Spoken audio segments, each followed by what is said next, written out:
In today's video, I'm going to teach you how to create a Cloudflare worker.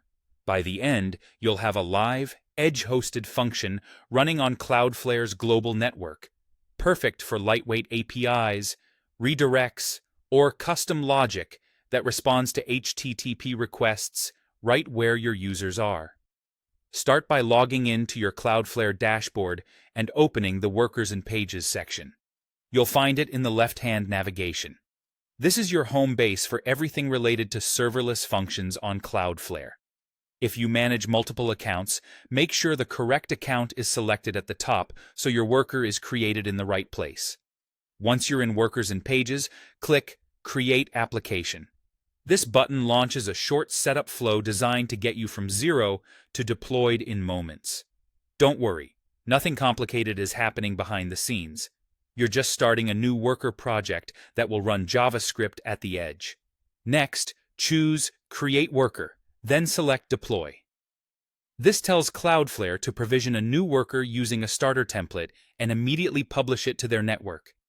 It's a fast way to see results without configuring build tools or writing any code from scratch. Cloudflare will open an editor with a basic template. This template includes a simple fetch handler, which is the function that runs whenever your worker receives an HTTP request. You can write or paste JavaScript here, customize the response, or connect to external APIs.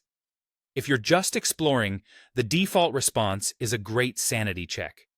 It proves the worker executes and returns something valid. The live preview in the dashboard helps you see what your code will return before you push it live. When you're happy with what you see, save and deploy.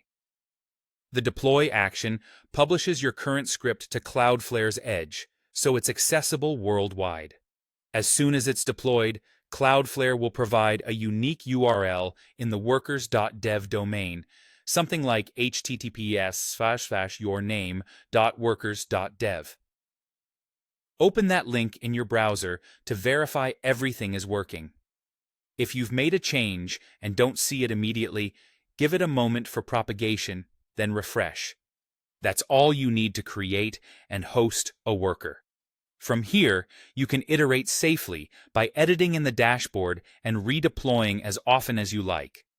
Keep your changes small and test frequently so you always know what's live.